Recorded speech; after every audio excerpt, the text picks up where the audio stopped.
Memory transcription subject. Chief Hunter Isif, Arxa Rebellion Command. Date. Standardized human time. March 18th, 2137. The humans and their higher-ups believed that my Tliski's duel with Ilthis was a poor idea. There was a history on Riss of high-class society settling feuds through this strength display. Though there was no obligation to accept such a challenge, I knew I couldn't afford to be seen as weak by my rebels. Doubt had been sown by my friendliness with the humans, and my personal secrecy to hide Felra's presence in the past. Tliski's was nothing so disorderly and random as a single turn and draw of a gun, as I'd read about on Earth. It was practiced as both a sport for training sessions and an unequivocal contest of who the better fighter was. It might be the most social aspect left in our society, even if it was just locking swords. I checked that my ceremonial armor was snug while adjusting the padding underneath it. The extravagant sword and exquisite gear were fine pieces of craftsmanship, gifts betterment bestowed upon its worthy hunters as symbols of rank. I wore these for important communications and ceremonies, such as when the Prophet Descendant issued commendations for terror-inducing raids. It brought back memories of when I executed the Arxa who refused to eat a Gajid, knowing I had to play the fanatic. Slipping into that cruel, familiar persona would be easier than I'd like to admit. After years of practice putting down any comrade who challenged or insulted me, there was no reason I couldn't go toe-to-toe with Ilthis. My claws hooked around the ornament case. There were 3 fragile squares the size of a Terran Rubik's Cube, which were crafted from a red crystal called Queshua, native to Riss. The intricate patterns that showed up under the UV lights of a Tliski's match made it near impossible to pull off any fakes. Not that I would stoop to such means to win our battle. The crystalline squares had to be attached between our chest and our waist, facing the opponent, and not on any limbs. The winner of the duel was whoever could break all of their rivals' ornaments first. Each time a crystal broke, the round concluded so the loser could reset their adornment. It was a simple yet brutal contest. While attacks toward the head and the neck were prohibited, any other area was fair game for stab wounds. I can withstand the pain of a few cuts. The question is if my greater experience can counter Ilthis's faster speed. Success will be achieved by outwitting his strategy. As I approached the fated site alone, there were no treasonous moves from the young chief hunter. His morality was self-serving and dubious, but he respected strength and courage. He wanted to best me beyond any doubts, so that meant no tricks were forthcoming. It would be strategically prudent to take me out of the picture and forsake pride, yet his hot-headedness prevented him from suppressing his arrogance here. At this age in his prime, Elphis likely thought he was invincible. His aggression, attempting to humiliate me out of the gate, was almost a certainty. I also believed that if I won, he would humor a persuasion attempt to join our side, per his word. Kaisel hailed my transport as it docked with Ilthis's designated habitat. Ancestors speed your victory, Chief Hunter. May his blood wet your sword. Thank you, I responded, steadying my nerves. I have a purpose to fight for beyond myself. The purpose of our entire people. A future that is worth great sacrifices. Besides, there are some selfish gains. I will have your eavesdropping human friends know that I am no softie. Swinging a sword won't prove that. Oleg chirped. It will when I swing the sword at your neck and lop your skull clean off. That would put an end to your conspiracy theories, yes? Actually, no. In the event of my death, I've set up a cache of evidence for various government plots to be uploaded, so that nobody can silence my findings. For instance, I don't trust them doing cure research. They're undoing the cure, but what else are they doing? There's no oversight, and the planetary security excuse is horseshit. What are they doing, Oleg? Cloning people for bullet fodder? Putting a kill switch in the DNA of anyone who likes conspiracies? There'll come a day where they're able to know everything about you, even your deepest thought, just by observing a few elements of your biology, and it'll be a lot sooner than you think. Laugh all you want, Lisa, but we're welcoming the death of privacy with open arms. I heaved a flustered sigh. Enough. You are distracting me before an important contest with your incessant chatter. If you ever talk like this on the bridge, I'll feed you to Ilthis in pieces myself. Ah, yes. Cannibalism is such a funny joke with your I disconnected from the channel, hissing with exasperation. At least those 2 humans being their infuriating selves brought me a notch closer to combat mode. Sometimes, I yearn to take a metal blade to their ornaments. My facial features hardened into a menacing mask, devoid of emotion, and I disembarked to face off with Ilthis in person. The chief hunter was waiting with the smugness of someone who believed they'd already won. My paw drifted to the hilt of my sword, though it stayed in my scabbard. I wasn't going to take a premature swipe at him, but the gesture of animosity would get through. I don't miss having to communicate in cruelty, unable to hint at any emotions. That said, I was pretty good at pretending, isn't that right? Ilthis smacked his tail on the ground energetically. This fool believes he is the finer chief hunter. I'm sure he was great in the old days, but he's strayed from the path. I'm surprised he remembers how to hold a sword. What a lovely greeting. I say we go straight to the Twiskies, since this conversation is a waste, yes? Works for me, but I'll have you know that my raid against the Dresden was sublime. We landed raiding parties and set off demolition charges in their caves. Burying villages like that. Ha! That's a new one. My idea. How masterfully cruel. I imagine you would not have come back if you managed to keep the planets. You did not even mention the multi. I'm not idiotic enough to waste resources. Those mindless animals are fighting among themselves, so I hardly need to bomb them. I'm surprised the cowardly prey don't stampede the second one of their own throws a claw swipe. The humans can be attributed to this unrest. They put your raid to shame. They dismantled the foundation of over 200 worlds. Ha! As if I'd believe that. There were none of those Venlil-loving apes in sight. That is why they are so terrifying, Ilthis. You do not see a lethal virus in action. It kills in its silence. The Terrans I know of refuse to kill anyone. That was the whole premise of the fight at Silis and Foul. Warring so those who helped bomb them would live. The enemies of Earth that fell will buy your maneuvering. A point of contention between us. They chose to minimize bloodshed, but I have no doubt that humanity could lay waste to the galaxy if they didn't. The Federation should be afraid of what they tried to awaken. Their cleverness. Isith, no sales pitch from you means a morsel until you have any strength to flaunt. I suggest you think of your last words for when you're executed for your defeat. I do not need to waste time preparing for things that will not happen. Ilthis growled at me, eyes narrowed to crazed slits. The two of us had reached the Tliski's arena. On opposite sides, I could see starting pads scattered a few seconds of running apart. The pedestals in the center offered places to climb or use the environment to our advantage. As the rival chief hunter strapped his first ornament over his armored stomach, I considered the placement of my own object. If the ornament broke, even as a result of my actions, it would count for Ilthis as long as it didn't happen after a tally of mine. Staying up on my feet and avoiding dropping my weight onto the fragile item would be crucial. With a grunt of determination, I tightened the band around my sternum and fixed my ornament right in the center, in range of both arms to defend, so it's safer from any sidelong stabs toward the hip. If I fall, I can catch myself on all fours to avoid breaking it. Everything aside from head and neck shots, and attacks such as biting or headbutting were fair game, so I needed to watch for any ambitious tail swipes from Ilthis. I should also throw in the occasional kick or slash of my own to keep him on his toes. It might serve me to knock over his platform rather than contest the elevation if the young Arxa went for the high ground. I drew my sword with confidence, ready for a frenetic clash of wits and body. Tliski's was an exhilarating format, though I wasn't sure whether my reflexes were quite as sharp as they used to be.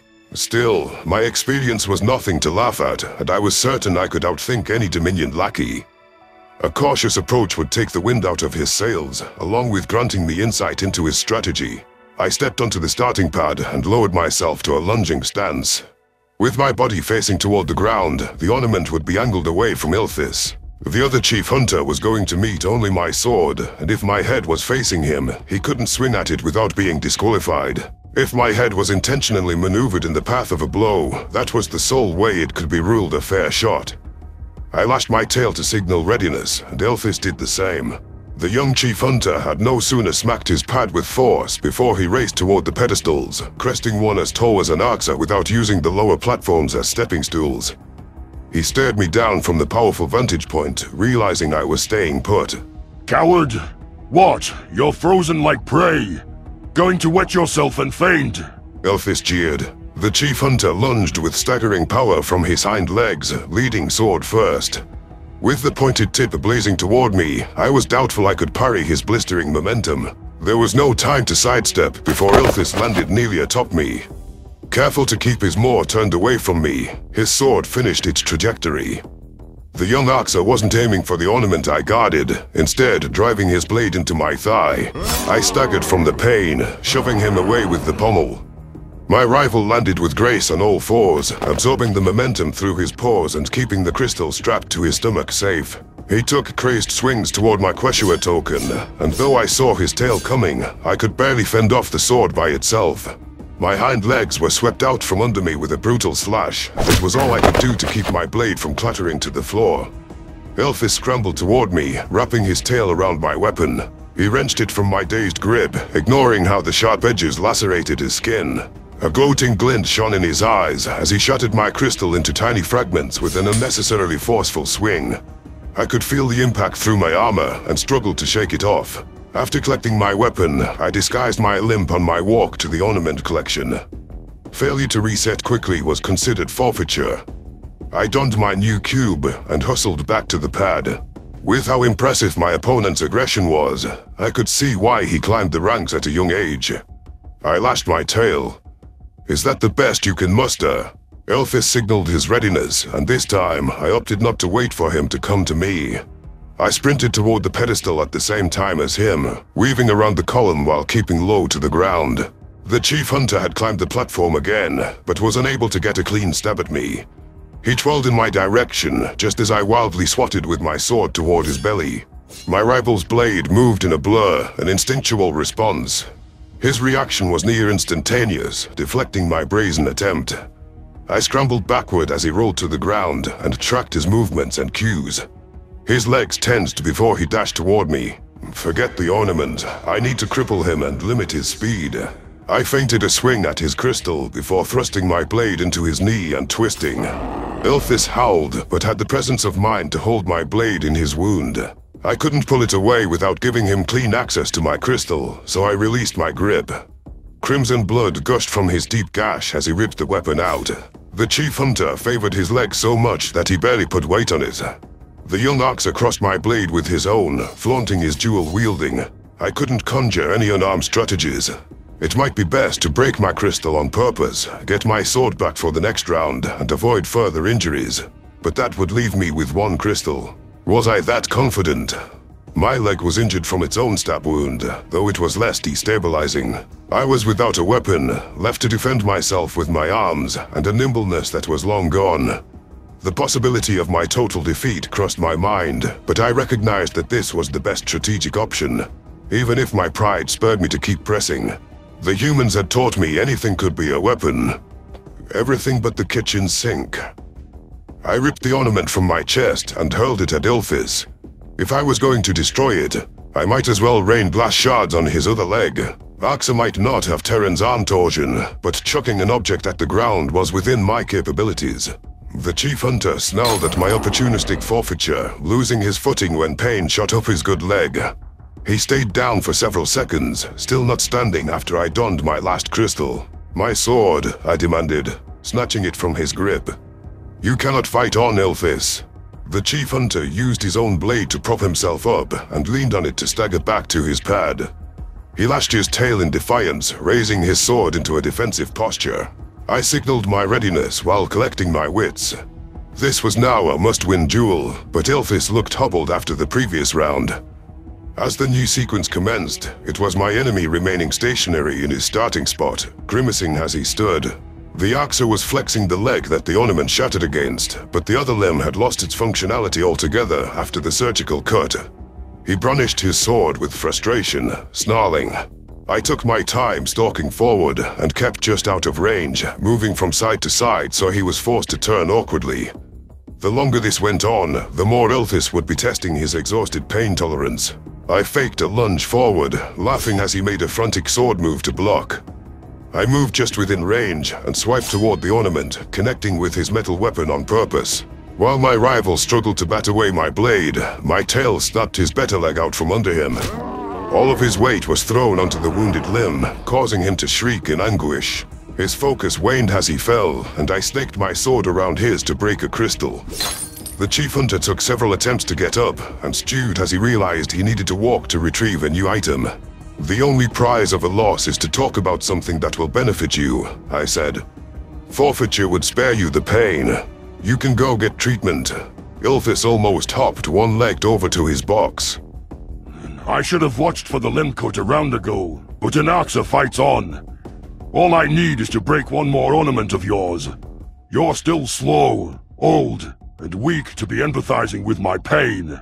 This is not empathy, as much as an admission of your pathetic state, unworthy of a duel with me. Hurry up, or you will be disqualified. The chief hunter secured his jaw around his sword to muffle whimpers and tried to run over to his pad. He crashed onto the starting spot in the nick of time, thumping his tail as he was still on all fours. To my surprise, Ilthus stayed down this time, deciding he was better off low to the ground. It was a valid play, given that I couldn't swing at his head from my high angle. However, it surrendered all mobility and exposed many vulnerable spots. My rival hooked his knees to his chest with his tail and arms, shielding the ornament with his flesh. I inched forward, considering my strike with caution. Before I could jab at the sensitive wounded area, Ilthus sprang to his feet despite the pain and swept his sword in a wide arc. I barely leapt back in time, leaning my upper body backward to protect the ornament. His sharp instrument clanged against the armor of my stomach and sucked the breath from my lungs from the force. I parried a second attempt to swing upward and stumbled backward in a hurry, knowing he couldn't follow my retreat. Ilthus's eyes looked crazed and his nostrils flared before he sank back to all fours, stripped of his willpower. Certain that he couldn't lunge from this awkward fall, I rushed forward and swung at his wounded leg. The chief hunter overcommitted to defending that painful area, allowing me to twist the point toward the true target. My sword glided up just enough to glance his crystal, shattering it. Ilthus grunted. Fuck you. I only need one hit. Are you delusional? You cannot fight me in this state, and it will only damage your reputation to crawl around like this, I spat. No, I fight to the last. The chief hunter hurried over to the box as best he could with a maimed limb, and thrashed his tail once he was hunched back over on the pad. I was growing tired, but that just prompted me to end this bout with swiftness. All I needed was to break the final ornament, and I could achieve my goal of persuading him to abandon betterment. Our cause could use the extra forces a chief hunter would bring to the table, and if he agreed to raid Arthur after hearing about Gisnell's arrangement with the Colchians, that might help the Terrans to focus on the Dominion after this clash. I marched back to my pad, thrumming my tail to start the deciding round. Ilthus stumbled forward with aggravated hisses. Stealing a page from his book, I waited for him to draw close enough before using a small pedestal to boost myself up to the highest one. My rival paused, expecting me to lunge at him. However, not willing to risk my crystal shattering in the chaos, I leapt short of where Ilthus waited. It was then that I kicked in my last burst of speed, jabbing my sword at his gut with all of my strength and willpower. The enemy didn't bother to defend, instead taking it as an opportunity to go for my crystal. I drove my blade through the fragile Queshua and heard my own shatter a half-second later. The young chief hunter recognized that I'd landed the break first, rather than contesting who won, and conceded the match with a grudging huff. He seemed relieved to be able to sit down and mend his wounds. Fine. Spill out why the fuck you think I should side with a defective like you, but I doubt I'll be persuaded. I'll honor my word and let you leave after this is through. Ilthus growled. I pulled my holopad from atop my waiting belongings. I'm going to show you a single video of Gisnell talking to the late Nikonus, yes? Then the leader of the Federation. If you can't pass that the Dominion is afraid of the Colchians and that they don't want us to win, unlike humanity and me, nothing I say will matter. You do have much energy and fight, and I respect those qualities. Betterment isn't worthy of your strength, not when they are the ones in league with all of our leaf-licking foes. That's preposterous. Betterment would never bargain with prey like you do. Good thing I have evidence to prove this very statement. Hear it with your own keen ears, yes? The young chief hunter took my holopad with reluctance. I watched his facial expression grow enraged as he listened to Gisnell appeasing the Colchians and promising not to push too far in the war as to actually win it. It was the humans who Nakonas blasted as a major setback, and my rebellion which the Prophet descendant hated for thinking we could rule all by ourselves. I was ready to jump in with evidence of our triumphs and innovations, how our side pushed the boundaries of warfare when this video was over. Something told me that there was a good chance of getting Ilthis to send his troops to Arthur. This was the fight Betterment shied away from, and weakness was an admission he abhorred. My success in the duel could give both humanity and the rebellion an advantage in our respective fights.